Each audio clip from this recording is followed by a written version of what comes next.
सल्लल्लाहु अलैहि वसल्लम के लिए इज्जत मन में होने के लिए आप किस जात में पैदा होते हो ये जरूरी नहीं होता है। लेकिन राष्ट्र के नाम पे मर्डर करना ये आरोप है। राष्ट्र के नाम पे मर्डर को I have a question. Please. No. So the question. Answer to my question. 1 second. दोस्तों, आपने तो स्वरा भास्कर की ढेर सारी इंसल्ट का वीडियो देखी होगी। आजकल तो स्वरा भास्कर हर रोज डिबेट में बेइज्जत हो जाती है। जब भी वो डिबेट में आती है तो उसका इंसल्ट ही होता है। कभी बीजेपी के प्रवक्ता इंसल्ट कर देते हैं तो कभी कभी तो उसके इंडस्ट्री के लोग ही उसे बेइज्जत कर देते हैं। इसके बाद भी स्वरा भास्कर का गजब का कॉन्फिडेंस है। इतना इंसल्ट होने के बाद भी कभी वो डिबेट से नहीं घबराती है। तो आइए इस डिबेट में देखते हैं कि एक बार फिर से कैसे स्वरा भास्कर का इंसल्ट हुआ बहुत है। कंफ्यूजन है, गहन कंफ्यूजन है और ये आइडियोलॉजिकल कंफ्यूजन है। सही पकड़े हैं। बात तो सही। मैम आई थिंक हमें इस तरीके की डेफिनेशंस में फंसना नहीं चाहिए। क्यों नहीं? बिल्कुल सही कह इल्जामात। हाँ, ये सच है कि मैं हिंदू परिवार में पैदा हुई थी और हाँ, ये भी सच है कि मैंने एक मुसलमान लड़के से शादी करी है। सही पकड़े हैं। बात तो सही है। एक और सच बताना चाहती हूँ कि हुजूर पाक सल्लल्लाहु अलैहि वसल्लम के लिए इज्जत मन में होने के लिए आप किस जात में पैदा होते हो ये जरूरी नहीं होता है। निकल, पहली फुर्सत में निकल।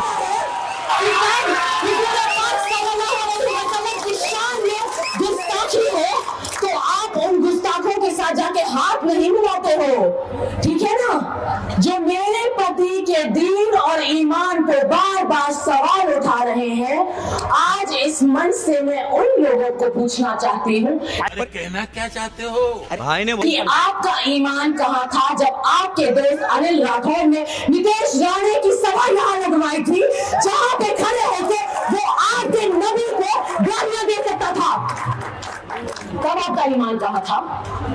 तब आपका ईमान कहाँ था जब बिल्किस बानो के गुस्ताखों को, जिन्होंने सामूहिक बलात्कार किया, उसका आपकी जिंदगी पे तब आपकी मुसलमानियत कहाँ थी और तब आपका ईमान कहाँ था? सही पकड़े हैं। बात तो सही है। मेरे साथ हाथ मिला रहे हो। आपका ईमान तब कहाँ था जब वो लोग जो आपकी पार्टी और आपके पक्ष में, आपके गठबंधन में आपके साथी हैं, वो कह रहे हैं कि जब महायुति की सरकार आएगी तो सबसे पहला काम वो ये करेंगे कि मस्जिद पर से लाउड स्पीकर। दोस्तों, स्वरा भास्कर एक जानी मानी बॉलीवुड अभिनेत्री है जो अपने बेबाक बयानों और सामाजिक मुद्दों पर मुखरता के लिए हमेशा चर्चा में रहती है।